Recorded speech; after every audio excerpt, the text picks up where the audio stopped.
All right, let's just jump in now to lesson 7.5 on sinusoidal applications, which just merely means us working contextually with story problems and applying what we have learned with the sine cosine graphs. So at the top of your page of your handout, you will see a summary of all the different features that we have covered, going over sine and cosine. Amplitude represents the coefficient that comes before your trig function, and that value gives us the vertical distance, the half vertical distance from the maximum to the minimum, or basically you are getting the measurement of the distance from the midline to the max or the min. On the side, you will need to write this also on your handout. You are given the formula for amplitude, given the maximum and the minimum. So if you are graphically seeing or given the max and the min, all you will do is take the difference and divide it by 2 to get that vertical distance that we call amplitude. Next, period. Period is the horizontal distance. Please remember, horizontal distance between the two consecutive peaks or troughs of a cycle. Inside of our table, we are given the period for sine and cosine being 2 pi over b. But you guys know that if it comes to talk about tangent, which is not going to be the case in any of your sinusoidal applications, of course, the period for tangent, just a reminder, is pi over b, okay, where b is your frequency. You guys have also noted that we've been working in degrees as well. So if it was sine and cosine, instead of saying 2 pi over b, you could say 180 degrees over b. Or if it was for tangent, not 180 degrees, my bad. 2 pi is 360 degrees over b. And if it was for tangent, instead of pi over b, you would say 180 degrees over b. So depending on the units of measurement, okay? So radians versus degrees. Midline, that's that imaginary horizontal line that we can visualize, and that represents the function's average value. So keep that in mind right there, function's average value. That is always going to be our k distance. The k value can be obtained, and we used the letter D in our in our past formula. Instead of k, we used the letter D. Please know it's the same thing. DeltaMath in its explanations is using the letter D, okay? So you can take, given the maximum and minimum, you can add them and divide it by 2 to find that y value. And remember, please, that when you are given the midline, okay, when you are given the midline, you must always write your midline as an equation, okay? It's always going to be y equals whatever that d value that you obtained is. Always y equals. Okay, and you can read on with regards to the maximum and the minimum. Now, moving along here, you're going to notice that we are in this section going to do a little bit of phase shift, but no worries. I know it's new to you guys. It is not going to be hard when we are graphically looking at something. But the h value, which we also referred to as the c value, but we didn't do any work with it up to this point, that number or value is going to go right here, okay, where I have h. But table that for a second. We will talk about that soon.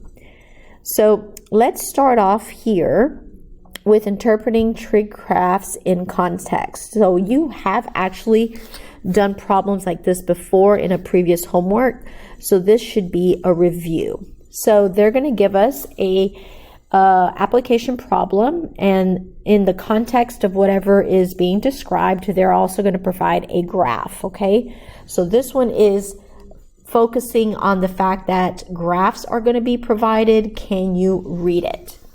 So in physics lab, Brianna attaches a wireless sensor to one of the spokes of a bicycle wheel, spinning freely on its axle. The graph below shows the sensor's height above the ground in centimeters. So here's what they're talking about right here. The sensor's height in centimeters over the time measured in seconds. So they're establishing what is the X and Y coordinate axis labels and establishing what the units are. So here's a picture of what's happening as this the bicycle wheel is freely spinning. So they're asking us first to determine what the midline is. So let's widen this picture up a little bit to make it easier to read. So the midline is what's going to cut our graph in half. So we're looking for that imaginary horizontal line that's going to cut our graph in half. Now we can estimate pretty much where it is, but finding that value is kind of difficult given that it's not exactly falling on a specific value. So what we're going to do is we are going to use our formula to determine that. So to find the midline, we look up to where we had our notes. Midline was maximum plus your minimum divided by 2. And we are reminded that it has to be a y equals value. Well, my maximum is the y value. Notice that if our equation has to be a y equals equation, we want y coordinates. So our maximum right here is occurring at 79. You don't want to give the x value, okay? So 79, and then we're supposed to add our minimum value. Well, our minimum value is occurring at 19. Again, we want the y value, okay? So plus the 19, and then we need to divide by 2. So our y value is going to equal 49 when you do the math. So you will type 49 here in that spot. The next spot asks for the units. Well, because we're dealing with y values, we need to look at the y value axis, and our units are given in centimeters. So when you click on that drop down box, you will have the option to choose. In this case, our units are 49 centimeters. All right. Okay, and that makes sense because if we were to visualize, that was pretty much close to where we were imagining. Let me draw that line here where we were imagining that midline. And so algebraically, we were able to find that it was just below the 50. Now, we have to describe what midline means in the context of the problem. So you're going to have a drop-down box with 4 options, and these options are shown here below the white space. And so what you need to remember is, if you need to glance back, remember that that midlines has to do with the average value, okay, over a full period, the average value. So if we know that midline, first of all, is measured in centimeters, we are looking at some sort of height, okay? So here where it says time it takes for the sensors to go from highest to lowest point, from highest to back to the highest, time is not the measurement of a midline. Midline was measured in centimeters. So right off the bat, I can say, well, this is definitely not going to work out. That's not an option because our units are centimeters. But because midline has to do with average, again, go back, see where it says average value? It helps me decide what's going on. And so here, the sensor's average height off the ground makes the most sensible answer with regards to our choices. Sensor's lowest point, that would be minimum value. Half the distance, we know half the distance has to do with amplitude. So I'm going to put that amplitude and minimum. So option number 1 is our answer. So highlight or circle that. Let's do another example. Similar situation. They're giving us the context and then the graphical representation. The volume of air in a person's lungs can be modeled with a periodic function. The graph below represents the volume of air in milliliters in a person's lung over time t measured in seconds. Again, they are establishing what our units are and our labels for our x and y function values, okay? So our y-axis is labeled as volume of air being measured in milliliters, and the horizontal distance, our x-axis, is time measured in seconds. They are wanting to find what is the amplitude and what does it represent in this context. So amplitude is what we are looking for. Amplitude is the distance from our midline to our max or midline to our minimum. So somewhere here in the middle, we are looking for this distance right here, okay? Either that distance or this distance, okay? So, and I can't seem to draw it out there, but you know what I meant. Okay, so we're looking for that distance. Now, we have a formula for amplitude, and amplitude is given to us to be the maximum minus the minimum, and we need to divide by 2. Whereas, remember, originally when we did midline, we added and divided by 2, so don't get them confused. So our amplitude is going to be the maximum. Again, max and min have to do with y values. Let me make sure you guys understand that. Don't use your x coordinates. We're using our y values. So our y values, what's our maximum? Here is a maximum of 3,200. This point right here is a high point. This point right here is a minimum value. So let's substitute. Maximum was 3,200 plus our 1,400, and we need to divide by a 2. And when you do the math for our, minus. Don't see, I just cautioned y'all to don't make the mistake, and there I was. So our amplitude value is going to be 900. So 900 goes here, and again, we establish what are the units. Now, if I'm drawing a line at 900, or our amplitude at 900, that means I have to either go 900 units up or 900 units down from my midline. And let's see, if I was at 1,400 plus 900, that's close to 2,300. So let's make the 2,300 somewhere around here, okay? So right now, what you just told me is the distance from here to here is 900, okay? So because I'm measuring vertical distance means y value. So I need to give the volume units, and in this case, it is milliliters, okay? Milliliters, because it's the y value. Max and min were both y values, so it makes sense that our units have to be y units, the y-axis. You see, here's the y-axis. Now, we need to figure out what that represents.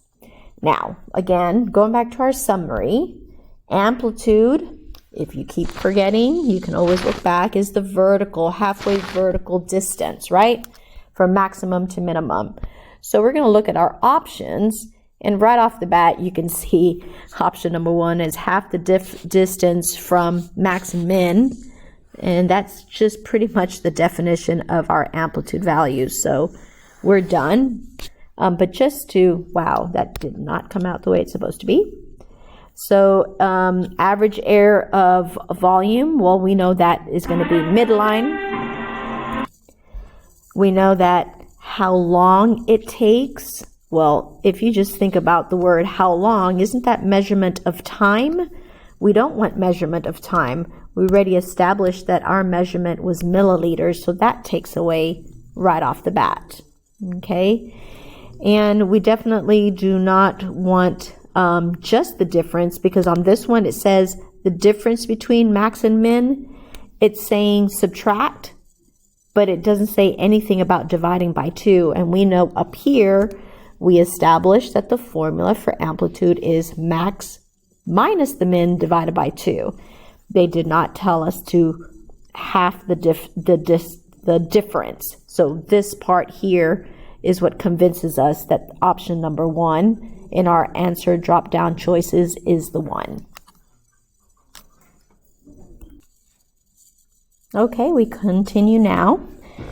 Now that we have interpreted graphs, now we are going to interpret trig equations in context. So this time now, they're going to give us an equation in the context of the problem. All right, so let's read this problem. In physics lab, Omar attaches a wireless sensor to one of the spokes of a bicycle wheel spinning freely on its axle. The sensor's height above the ground in centimeters is given by the function h of t equals 5.77 cosine of 2 pi over 3 times t minus 0.25 plus 45.17, where t is the time measured in seconds. I want you guys to realize that, again, even though they're not providing us with a graph, they're providing us with the labeling of our domain and range values, our x and y values. So here in this context, let's get my pen here. The sensor's height above the ground is measured in centimeters. So height is going to be our y value because that's the name of our function, okay? So our y-axis, I'm going to put a y-axis for visual, is our h of t, that's our height, and it is being measured in centimeters. So in centimeters, all right? Our x-axis, they told us, is time, and it is going to be measured in seconds, okay? So just so you guys remember with regards to function notation, h of t, your h value, the value or variable that's written on the outside, that is always going to be your y-axis function. And then the inside value, inside the parentheses, that's always going to be your x. So if you guys want to make a note for yourself, if you think you will forget, but function notation, it's understood that the h, or the variable on the outside of the parentheses, will always be the y-axis, your range value, whereas what's inside the parentheses, that's your domain value. So anyway, that's just a little context there.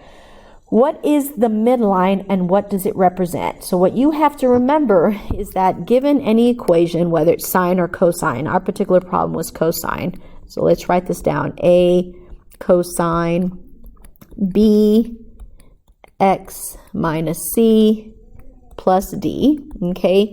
You guys know that your midline is always going to be that outside value that you are adding or subtracting, where your cosine is either adding or subtracting from, okay? So that value in our problem is going to be this number right here, 45.17. So the midline is 45.17. And it should be y equals, so I don't know if, I can't recall if your drop-down box will have that option, but 45.17 is our value, and our y actually in this problem is not y, it's h. H equals 45.17. Now, what are the units of our midline? Well, that's our h volume, our h height, sorry, and that would be centimeters, okay, because it's the y-axis. What does it represent? So you're going to come over here. I gave the drop-down options right over here. Midline. So midline is a measurement of distance. Okay, so keep that in mind. And because it's a measurement of distance, automatically time is not an option. So we could eliminate that as one of our answer choices. All right. You have to remember again, going back to our summary, midline is the average value. Keep that keyword in mind. So when I come over here, I already see that one of our average values is the average height of the ground, which makes sense because our midline equation is height equals 4517. So right off the bat, we can go ahead and establish that that's going to be our answer. It couldn't be how many times, because that's not even the units of centimeters. Lowest point, we already know that means minimum value. That's not what was asked for. We were working with midline. Let's go on to the next problem. During a certain time of year, the daily temperature in a certain city in degrees Celsius follows a periodic pattern given by the function T of T equals 3.5 cosine of pi over 12 times T plus 8 plus 15.5, where capital T represents the temperature. So here's 1 unit of measurement, and time lowercase t is measured in hours after midnight. So again, visual, here's my y-axis, here's my x-axis. Let's see if you guys recall what I said. Let's look at our function notation. Our function notation has a capital T on the outside. Capital T stands for the y-axis label. Capital T is temperature, and temperature is being measured in what? In degrees. So in parentheses, I'm going to put here degrees Celsius. Okay. Then x-axis is our inside value, and it's lowercase t. Lowercase t was time. So I'm going to put time, and time is being measured in hours. So let's put HRS. Okay. And this is TEMP if you wanted to write out the whole word. So the maximum, what is the maximum? Now, we don't have a picture to find maximum readily, so what we're going to do is remember the context of what maximum means.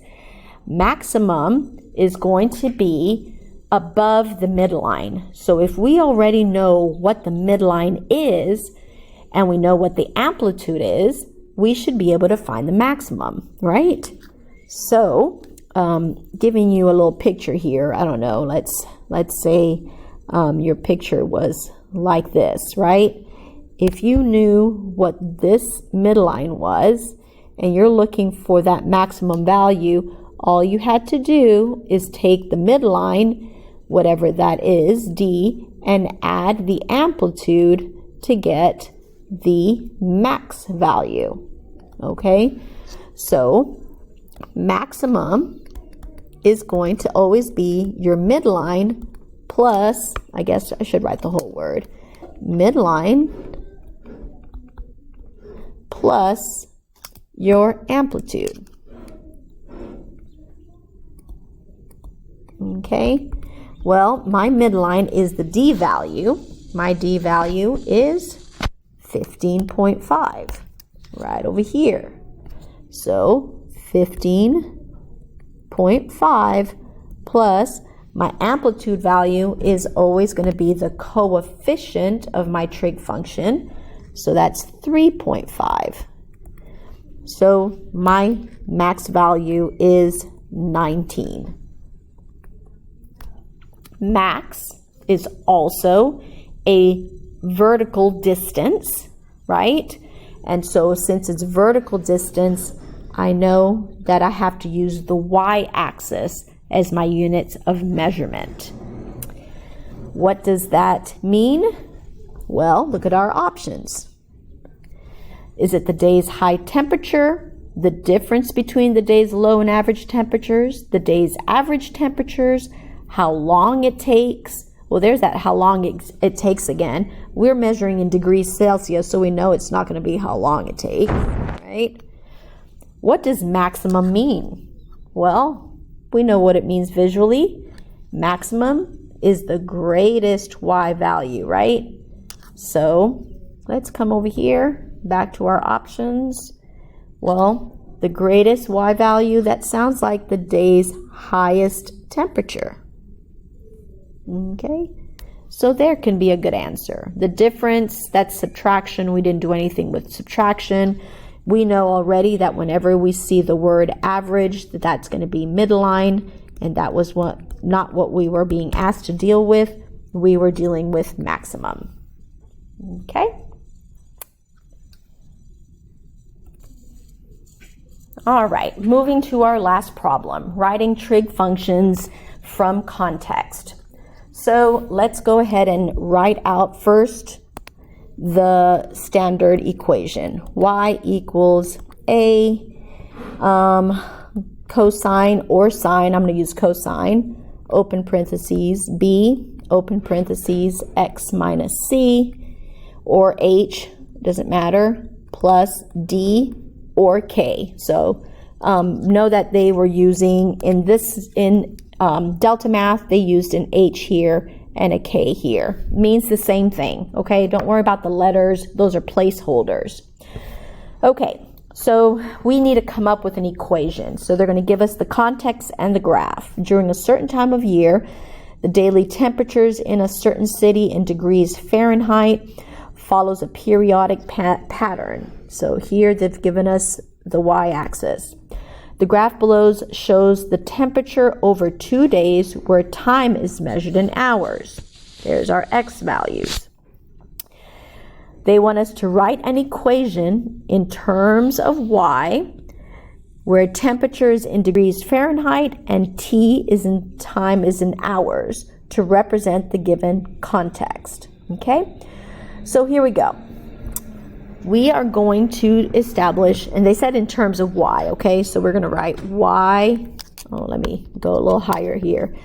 Actually, let me reverse here. What is something we can find immediately? We know that we need to find A, B, C, and D. A is our amplitude value. B is our frequency. C is our phase shift. This is new to you guys, but I'll show you how easy it is to find graphically. And D is our midline. Okay. So what is something we can find rather quickly? Well, we already know that amplitude and midline have formulas that depend on max and min, and that's been given to us. We have a max of 75 and a min of 47. So let's go ahead and find capital A, which is our amplitude. Amplitude says that we just take our max minus our min and divide it by 2. Well, our maximum was 75 minus our minimum was 47, and we're going to divide by 2. And when you put all that, doing your head math or calculator, you get a 14. The D value for your midline is the same formula, but change that minus to a plus. And so when we calculate 75 plus 47 and divide it by 2, you get a 61. So check mark A, check mark D. We found those, okay? Now, please notice that our graph is a cosine graph, and it can either be cosine or sine, by the way. Answers can vary, whether you want to visualize this as a cosine or sine graph. But I'm going to tell you guys, as I did this section, visualizing it as a cosine graph has served to be so much easier than the sine graphs. That's personally speaking. So visualize our cosine graph, which is what I just highlighted in pink, right? That's our cosine graph. And that's like annoying me, but anyway. Let's hold on. Let me highlight it in a different way. Let's choose let's use this yellow to make it a little bit. So I'm using this piece of the graph, okay, to establish the cosine parent function graph. So here's my dots right here again because they got kind of erased. Okay, so that's the piece I'm focusing on. That's a cosine graph. So I'm going to write what I already know. So y equals My capital A is a 14. I'm looking at it as a cosine graph. I don't know what B is yet. X minus C plus the D values is 61. Okay, so we are still looking for B and C. All right, those are the two things we're looking for. Okay, now I want us to look for C next. C is called the phase shift, and phase shift just means the horizontal movement. I'm going to put H-O-R-I-Z here to make sure you guys understand it means the horizontal movement. I want you to see how I highlighted yellow, right? That I'm looking at that piece of the cosine graph. But notice that this graph shifted over from, because you remember we always measure from the y-axis, right? That shifted over that distance. That distance is horizontal distance right there. Okay? And how far did it move from the y-axis out to that dot? Well, that horizontal distance is established by that x value, 13.5. That yellow graph moved from the y-axis, which was right here, and I'm going to draw just a sketch, okay? This graph right here originally was right here, okay? And it shifted over. It shifted over that distance over. That distance is 13.5. That is going to be my B value. This is my horizontal distance. So I'm going to write it in black now here. Y equals 14 cosine. Oh, I'm sorry. I take that back. Let me go back. Retract. My phase shift, my bad. My phase shift is not the B. Sorry about that. Is my C value. Okay. So I went to the right 13.5 units, okay?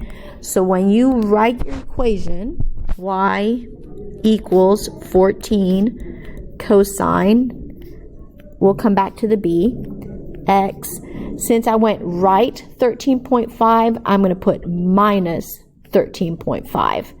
If I went left, you would put plus 13.5, but I went right, okay? So always do the opposite.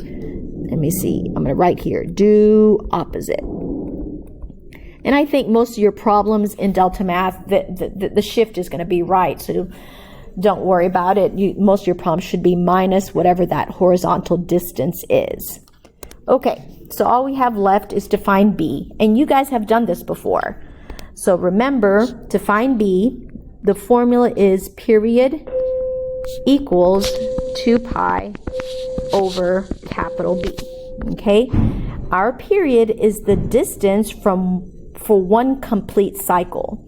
And my distance goes from here to here, okay? That's my horizontal distance right there, okay? That is my period. So my period is going to be, what's the distance from 13.5 to 37.5? So period is 37.5 minus 13.5, because I need to figure out what that horizontal distance is. So that distance is going to be 24 when I subtract, okay? So that's my 24. So I'm going to take that answer, 24, and substitute it here.